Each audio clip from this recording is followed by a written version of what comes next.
रात को खुले आसमान के नीचे कुछ देर बैठा करो, रात को खुले आसमान के नीचे कुछ देर बैठा करो, पूरी जिंदगी समझ आ जाएगी, कुछ सोचा करो।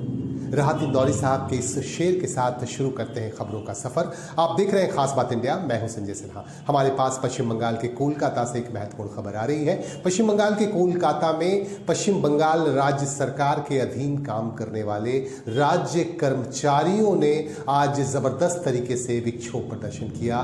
डीए की मांग करते हुए ये लोग लगातार प्रदर्शन कर रहे हैं। आज ये विधानसभा पहुंचना चाह रहे थे, लेकिन इन्हें रोकने के लिए पुलिस को लाठी चार्ज करना पड़ा और इन पर लाठियां बरसानी पड़ी और काफी हिंसक झड़पें भी हुई।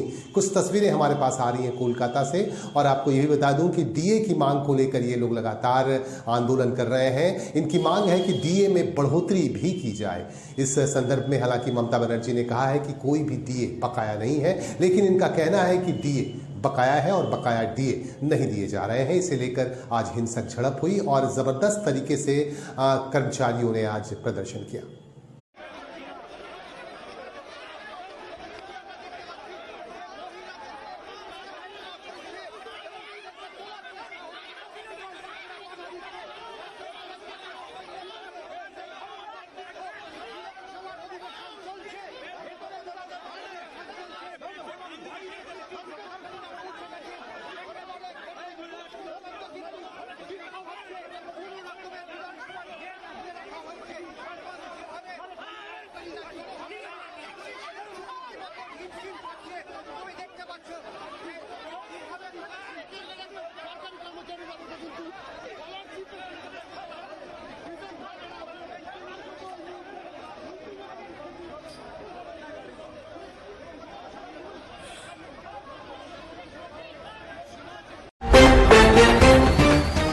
पश्चिम बंगाल में पंचायत चुनाव को लेकर राजनीतिक दलों की सक्रियता दिखने लगी है। इसी के तहत मिथुन चक्रवर्ती, फिल्म अभिनेता और भारतीय जनता पार्टी के नेता मिथुन चक्रवर्ती आसनसोल पहुंचे। आसनसोल के रास्ते वह पुरुलिया के लिए रवाना हो गए। बीती रात उन्होंने आसनसोल में ही यहां पर रुककर आज पुरुलिया के लिए रवाना हो गए और वो फिर लौटेंगे और 26 तारीख को आसनसोल में संवाददाताओं से बातचीत भी करेंगे भाजपा कार्यालय में, और उसके बाद एक जनसभा को भी संबोधित करेंगे। इस तरह की बातें उन्होंने कही और भारतीय जनता पार्टी की तरफ से भी ऐसी बातें बताई जा रही हैं।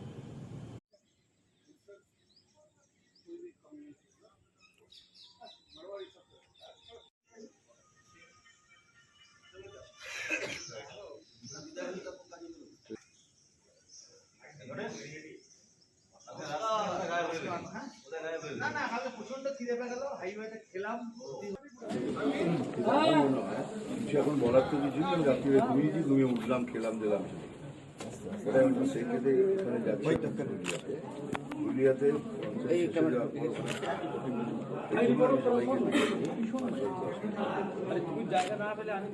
বলা নেই, তোদের জন্য ঠিক হবে না, আমার জন্য একই কথা বারবার ঠিক আছে না। এখান থেকে ফেরত যেতে চাই,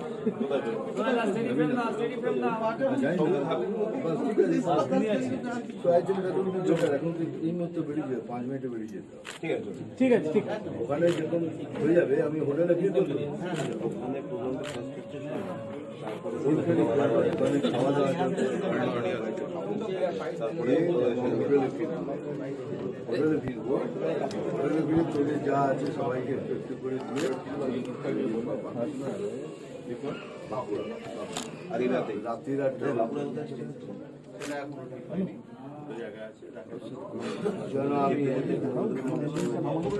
ছবিটা হচ্ছে এত জার্নি নিতে পারে। বড় জার্নি তো বুঝতে ঠিক আছে ঠিক আছে আমরা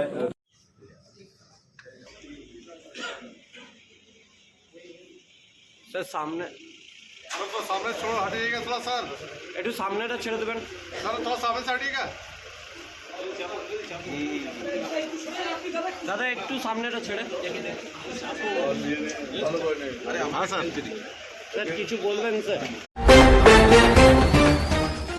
स्वाधीनता के अज्ञात वीर विषय पर शोध करने पर भागलपुर के मिथिलेश राज को पहला स्थान प्राप्त हुआ है। ग्रेटर नोएडा में गलगोटिया यूनिवर्सिटी की तरफ से शोध प्रतियोगिता का आयोजन किया गया और इस शोध प्रतियोगिता में 4500 लोगों ने देश के कई हिस्सों से हिस्सा लिया था, जिसमें प्रथम स्थान प्राप्त किया भागलपुर के मिथिलेश राज ने। और इसके बाद भागलपुर में काफ़ी खुशी देखी जा रही है, अंग प्रदेश के लोगों में काफ़ी खुशी है। आज यहाँ भागलपुर में उन्हें सम्मानित किया गया। जाने माने समाज सेवी कुणाल सिंह ने उन्हें मिठाई खिलाई और अंग वस्त्र प्रदान कर उन्हें सम्मानित किया। इस मौके पर और भी कई विशिष्ट लोग मौजूद थे। हमारे संवाददाता तनवीर हुसैन और जयंत शर्मा की रिपोर्ट। बड़ा बीड़ा उठाने का कार्य इन्होंने किया है। बिहार हमेशा से अग्रणी रहा है इन मामलों में, चाहे हम लोगों के मांझी जी हो, माउंटेन में इनको बुलाया जाता है, पहाड़ तोड़ के रास्ता बनाया, उसी तरह ये भी हैं। इन्होंने भी आज के दौर पे आज़ादी के इतने वर्ष बीतने पे भी इन्होंने आज ये कार्य किया। ये बहुत बड़ा, ये समझिए सम्मानित बात है और ये भागलपुर के लिए गर्व की बात है कि उसमें से कितने कम लोग आज जीवित हैं। उनको ये खोज के उनके पास जा करके और बड़ा जिगर का काम कर रहे हैं इन्होंने कि सबके पास जाके कम शब्दों में, और गलगोटिया यूनिवर्सिटी में इन्होंने फर्स्ट प्राइज लिया। ये और भी गर्व की बात है। इन दोनों गर्व हम लोग को गौरवान्वित करने के लिए मैं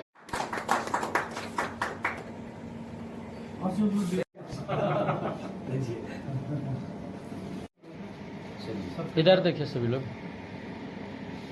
रिसर्च लिखा था the unknown warrior of liberty, जो हमारे आंध्र प्रदेश के गुमनाम स्वतंत्रता सैनिक, स्वतंत्रता सेनानी जो कि भारत को आज़ाद कराने के लिए शहीद हो गए, उनके बारे में मैंने लिख करके आरफ भारतीय शिक्षण मंडल आरफ जिनके डायरेक्टर हैं डॉक्टर दिवाकर बेनीवाल, वहाँ तक सबसे पहले ये स्टेट लेवल तक गया मैं, और जाने के बाद फिर यहाँ सिलेक्शन हुआ। फर्स्ट में रहा स्टेट लेवल पर, और फिर जो यहाँ के जो टॉपर्स थे, टॉप 3, उनको बुलाया गया नेशनल लेवल के लिए दिल्ली गलगोटिया यूनिवर्सिटी में। वहाँ ऑर्गेनाइज किया गया था इस प्रोग्राम को, 3 दिन का प्रोग्राम था। और फिर वहाँ पर जा कर के मुझे ये मेरी साथ में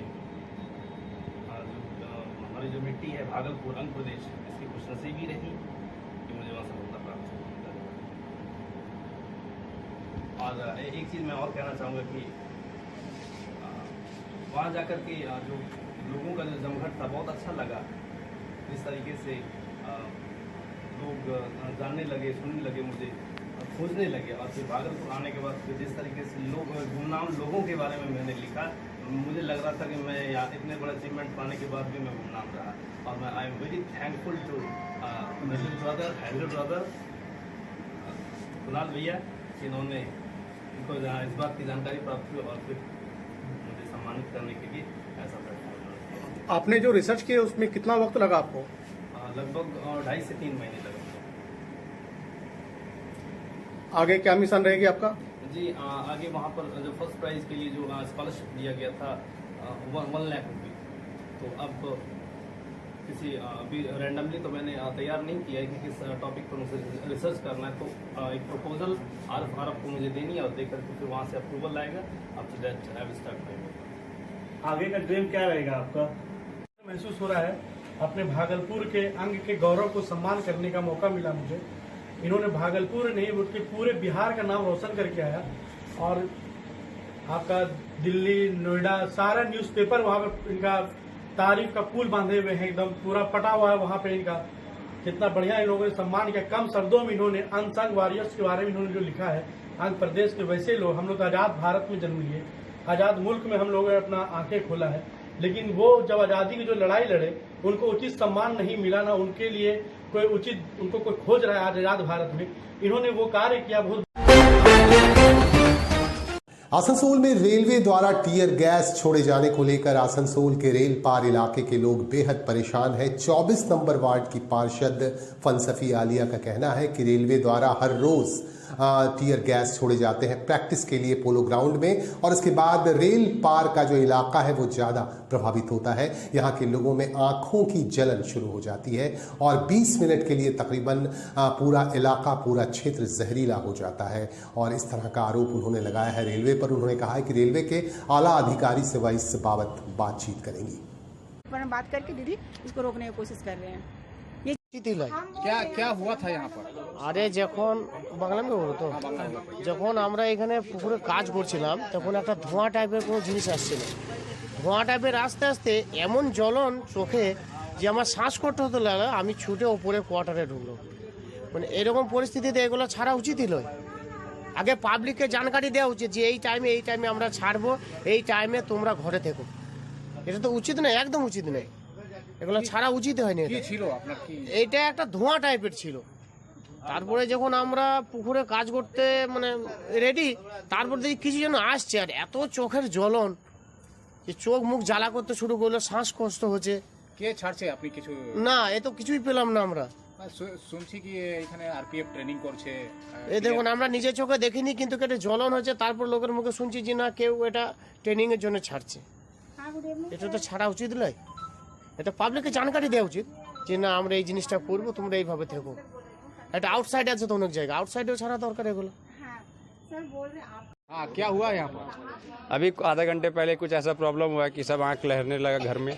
अब बच्चे लोग भी बहुत सारा सांस लेने पा रहे। पता चला तो फिर लग रहा है कि जैसे पिछली बार हुआ था 4-5 दिन पहले, कोई टीयर गैस कह रहा था, कोई कह रहा है नाइट्रोजन गैस को काटा गया जिसका लेके प्रॉब्लम हो रहा है, कोई कह रहा है कि प्लांट में ब्लास्ट हुआ उसका लेके हो रहा है, लेकिन पता अभी तक कुछ चला नहीं। इसके लिए सरकार जिम्मेदार है, उसको पता करना चाहिए किस वजह से ऐसा हो रहा है और इसको रोकना चाहिए, जिसके वजह से काफ़ी लोग परेशान हो रहे हैं। कितने लोग तो एडमिट हुए हॉस्पिटल में, इससे पहले भी 2 की जान जा चुकी है इसी चक्कर में, ऑक्सीजन के प्रॉब्लम में। और सरकार इसमें नाकाम है। ये लगाकर 2 से 3 बार हो चुका है ऐसा। तो सरकार इस पर ध्यान दे, और ये कॉर्पोरेशन की जिम्मेदारी है, प्रशासन की जिम्मेदारी है, इसको कड़ा तवज्जो दे इस पर, इसको हल्का में ना ले। काफ़ी प्रॉब्लम हो रहा है। जितने छोटे छोटे बच्चे आप देख सकते हैं, कितने को वॉमिटिंग हो चुका है इसी वक्त। इसके लिए जिम्मेदार कॉर्पोरेशन भी है और सरकार भी है, जो इस पर ध्यान नहीं दे रहा, और प्रशासन भी। यह हो सकता है कोई नाइट्रोजन गैस को भी काट रहा है या कुछ ऐसा लीक हो रहा है जिसकी वजह से ऐसा प्रॉब्लम हो रहा है, जिस पर सरकार ध्यान दे। जब हम घर से निकले तो वहाँ को पूरा लहर रहा, और दूसरी बात है नाव को भी बहुत काफ़ी लहर रहा। बहुत को हम लोग घर के पास बहुत भीड़ था काफ़ी, और आंसू तो गिरिए रहा, फिर खांसी बहुत ज़्यादा हो जा रहा है। और दूसरी बात ये चीज़ है कि और एक मरते हुआ था, बहुत काफ़ी हुआ तो आदमी लोगों क्वार्टर के पास भागना स्टार्ट कर दिया, ठीक है ना। उसमें बहुत को थे, सब आके